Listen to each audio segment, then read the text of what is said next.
नमस्कार, प्रणाम, जय जिनेंद्र। मैं देवेंद्र हरनेशा।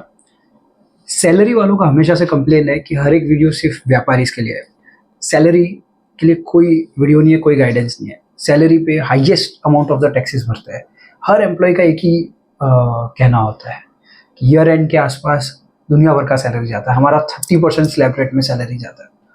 एक हैक बताता हूँ, 16 लाख रुपए तक आप ग्रॉस टोटल इनकम कमाओ, 1 रुपए का भी टैक्स मत दीजिए। Yes, 16 lakhs no taxes. अरे सर, निर्मला जी ने बोला 12 लाख रुपया। I am now happy to announce that there will be no income tax payable up to income of 12 lakh rupees. 12,75,000, 12 lakh तक जीरो टैक्स है। 12,75,000 खाली सैलरी वालों के लिए है। क्यों? क्योंकि उसमें स्टैंडर्ड डिडक्शन आएगा। यस, सब मिला के मैं आज प्लानिंग बताता हूँ। 16 lakhs तक जीरो टैक्सेस। उससे पहले assessment year 26-27, yes, last time दुनिया में हम असेसमेंट ईयर 26-27 का रिटर्न भरेंगे।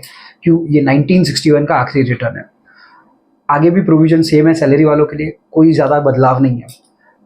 ये वाली प्लानिंग अगले साल भी लगेगी। पिछले साल का रिटर्न भरते वक्त भी आप ध्यान दीजिए, ये प्लानिंग लग जाएगी आपके लिए। स्टैंडर्ड डिडक्शन कितना है सैलरी वालों के लिए? 75,000 का स्टैंडर्ड डिडक्शन है। रिबेट कितना देता है? 87A में रिबेट है जो है 60,000 रुपये का। अब ये दोनों क्यों है, कैसे है, उसके लिए जान लेते हैं स्लैब रेट्स जो आपके स्क्रीन पे दिख रहे हैं। स्लैब रेट्स आज भी इनकम टैक्स का 4 लाख तक नील टैक्स है। 4 से 8 लाख तक 5% तक टैक्स लगता है। 8 से 12, 12 से 16, 16 से 20, 20 से 24, ऐसे करते करते करते 5% हर बार बढ़ता है। 24 लाख से ऊपर आप सैलरी कमाओ या इनकम कमाओ, इंडिविजुअल हो, तो 30% टैक्स लगेगा। जो रिबेट दी गई है 87A की रिबेट, जो 60,000 रुपए की है, जिस वजह से जब मेरा इनकम 12 लाख आता है ग्रॉस टोटल इनकम, तब जो टैक्स कैलकुलेट होता है 4 लाख से 12 लाख तक के बीच में, वो 60,000 रुपया होता है और वो माइनस हो जाता है। क्यों? क्योंकि 12 लाख तक आदमी कमा रहा है तो उनको बेनिफिट देना चाहते हैं। 12 लाख 1 रुपया कमाएगा तो 4 लाख से उसका कैलकुलेशन होगा, वो MMR में उसको कम आएगा 60,000 रुपये तक। लेकिन जब 12,70,000 कमाएगा तो उसको पूरा टैक्स भरने को आएगा। ओके, अगला कि हम डिडक्शन किस किस प्रकार ले सकते हैं। हमेशा ये कहा जाता है कि न्यू रिजीम के अंदर कोई जात का डिडक्शन नहीं मिलता। मेरा HRA गया, मेरा ATC गया, मेरा पॉलिटिकल डोनेशन गया, मेरा सब कुछ गया। डिडक्शंस किस बात का? शॉर्ट टर्म कैपिटल गेन में भी डिडक्शंस कम मिल रहे हैं मेरे को, क्योंकि न्यू रिजीम के अंदर 115 BAC के अंदर गवर्नमेंट बोलती है फ्लैट टैक्स भरो, फ्री हो जाओ। नहीं, उसमें भी बहुत सारे डिडक्शन है। Number 1 deduction 80CCD national pension scheme, उससे 14% तक नेशनल पेंशन स्कीम, जो आपकी बेसिक सैलरी है उसका 14% आप उसके अंदर पे करके उसका डिडक्शन ले सकते हो। स्पेसिफिक सेक्शन है 80CCD सब सेक्शन 2। ओके, सबसे पहले ये वाले वीडियो के कंप्यूटेशन जो लास्ट में मैं दूंगा, उसके बाद आपको HR से भी कांटेक्ट करना पड़ेगा, क्योंकि आपका सैलरी स्ट्रक्चर डिजाइन करना पड़ेगा। अगर मैं 16 लाख तक का सैलरी लेता हूँ तो मैं ये मान के चलता हूँ कि मेरा बेसिक पे है वो 8 लाख है।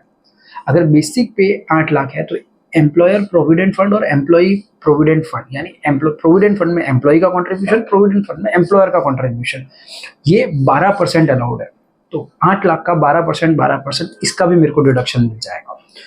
अगला सबसे बड़ा हैक है मील कूपन। अदर अलावेंसेस के अंदर आता है मील कूपन। मील कूपन क्या है? गवर्नमेंट ने ये साल जो 50 रुपए पहले हुआ करता था उसको 200 रुपया कर दिया है। 200 रुपीज पर मील अलाउड है वर्किंग डे पे। तो दिन का हम 2 मील लेते हैं, लंच और डिनर। 22 दिन तक मेरा वर्किंग है, अज्यूम करता हूँ 22 दिन मेरे वर्किंग है, तो 8,800 रुपीज हर महीने हो गया। 12 महीने में काम करता हूँ, 1,05,600 रुपये यहाँ मेरा डिडक्शन हो सकता है। सैलरी को खाली मैंने डिजाइन किया है, उसको स्ट्रक्चरली बांटा है, कहाँ कहाँ मुझे अलावेंसेस मिल सकते हैं। उसके अलावा EPF हो गया, NPS हो गया, मील हो गया। ये एक क्लिप देख लो। Work from home, online conferences, virtual meetings, इनको हमें फिर से प्राथमिकता देनी है। जिस तरह मोदी जी ने कहा कि फिर से वर्क फ्रॉम होम आएगा, हाँ, तो मेरा इंटरनेट का बिल, मेरा फोन का बिल, उसका एक्चुअल रिएम्बर्समेंट होगा तो उसका भी एग्जेम्पशन मिलेगा। अगले साल से न्यू रिजीम के अंदर भी चिल्ड्रन एजुकेशन अलाउंस नाम की एक चीज आने वाली है। 3,000 रुपया प्रति महीना, 3,000 रुपया प्रति महीना पर चाइल्ड, मैक्सिमम 2 चाइल्ड तक। मतलब मेरे 2 बच्चे हैं, 3 6,000 रुपया हर महीने मिलेगा।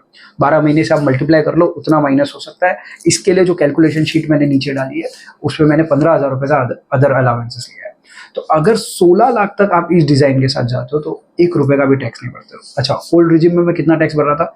1,25,800 तक का ही टैक्स मैं भर रहा था। ये हो सकता है। इसके अंदर एक और है क्या, मेरे पास एक हाउस प्रॉपर्टी है, अगर मेरा खुद का हाउस प्रॉपर्टी है उस पर मैं इंटरेस्ट भर रहा हूँ होम लोन का, उसका डिडक्शन नहीं मिलता। लेकिन मैंने उसको लेट आउट करके रखा है, मैंने उसको रेंट पे दिया हुआ है, उसका अगर मैं भर रहा हूँ, उसका EMI भर रहा हूँ, उसका इंटरेस्ट कंपोनेंट और जो भी खर्चा उस प्रॉपर्टी को मेंटेन करने के लिए लग रहा है, 30% of the rent direct deduction है इसके अंदर। इस प्रकार से 16 लाख तक जीरो टैक्स